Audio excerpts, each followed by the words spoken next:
This is Matt for Boxing Social in association with William Hill and Empire Fight. So I'm delighted to be joined by multi-weight world champion Seniesa Estrada. Seniesa, thanks for joining us. How's things? Thank you. Everything's great. Everything's going well. Camp's going great. And I'm just excited to get to Fresno and just get in the ring. Yeah, you're fighting undefeated Tina, I think that's how you pronounce her name. You've got a significant height advantage coming into this fight against Tiny Tina. Have you had to prepare a little bit differently to some of your other opponents? Yes, much differently.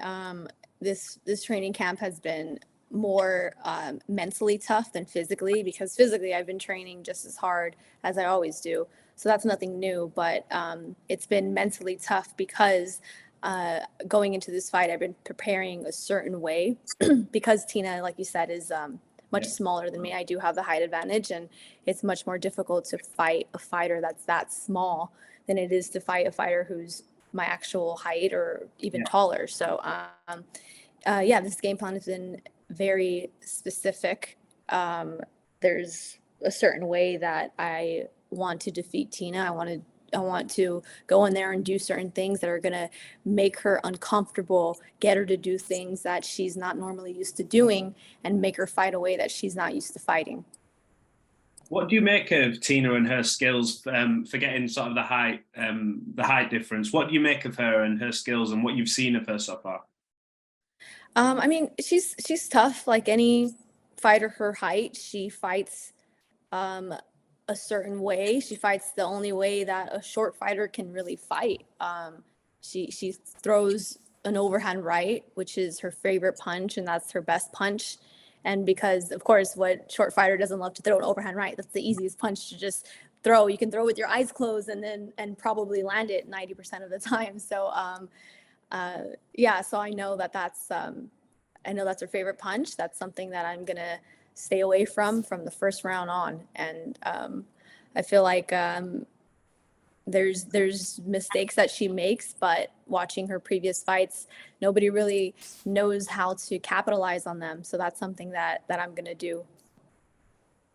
Do you believe that your experience, the fact that you've been in these big fights over the years and you've got so many wins under your belt, is that going to be the difference come fight night against someone like Tina?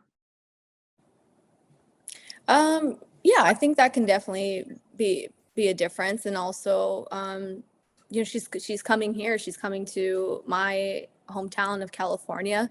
There's not going to be many fans here for her, so I think that can also play a factor as well. But nonetheless, she's coming to win. Of course, she wants to win. She's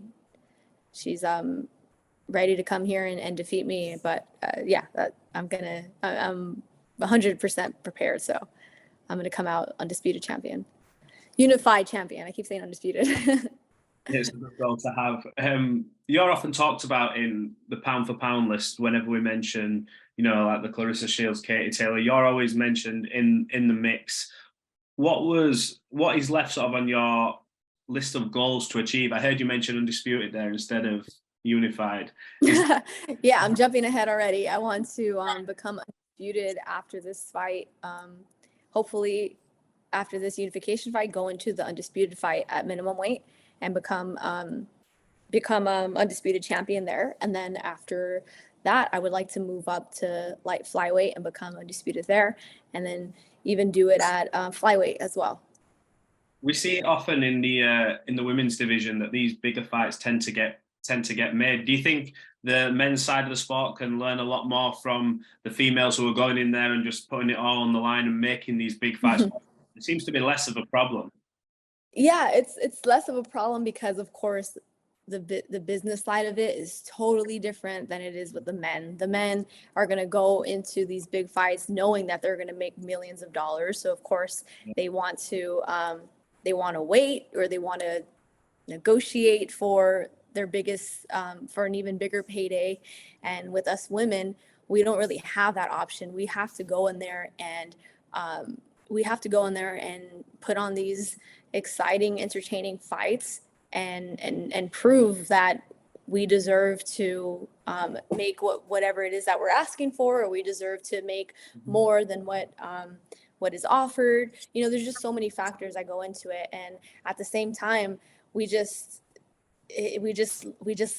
love what we do so much that we want to go in there and make these big fights, make these entertaining fights, and keep helping elevate women's boxing. That's another reason why we want to do it.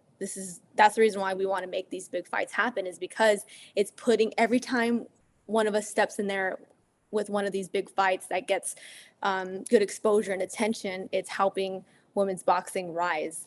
So that's actually one of the main reasons why we want to go into making these big fights happen.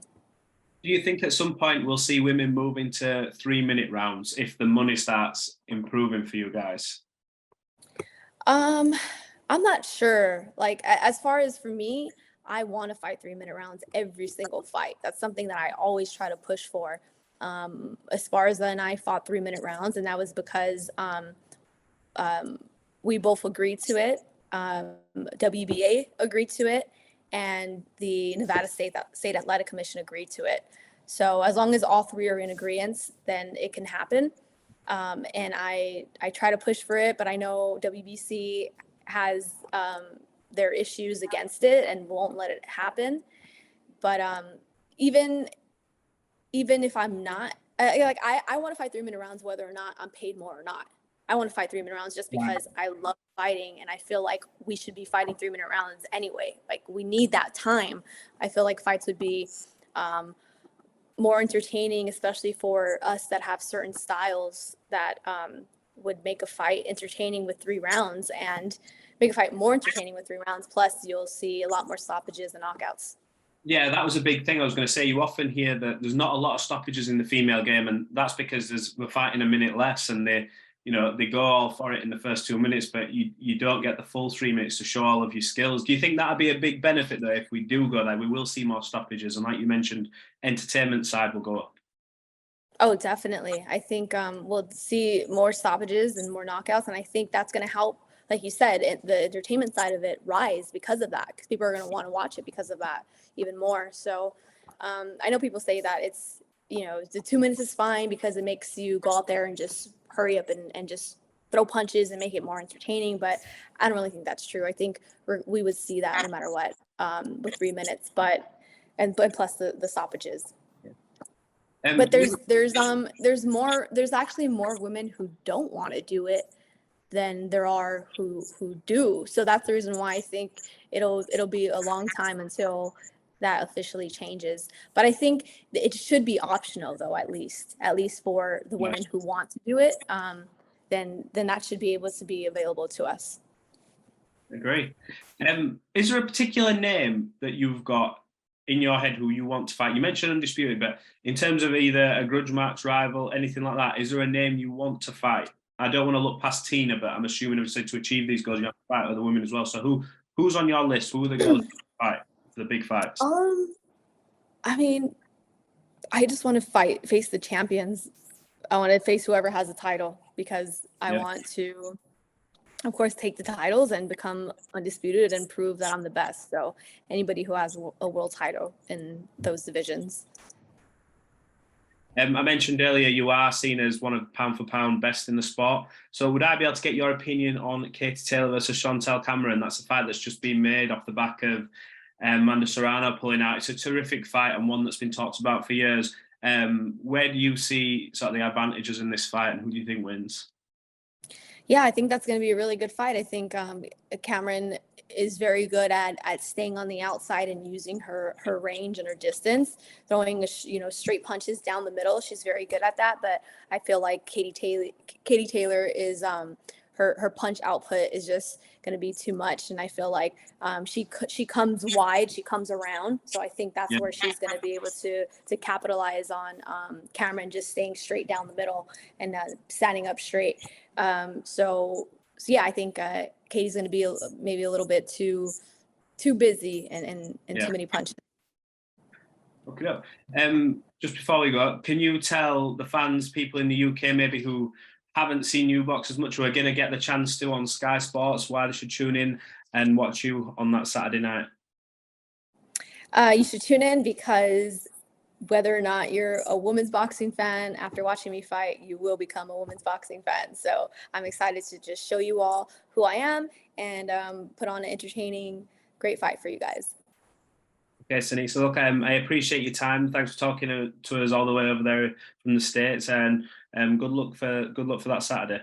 Appreciate it. Thank you. Thank you.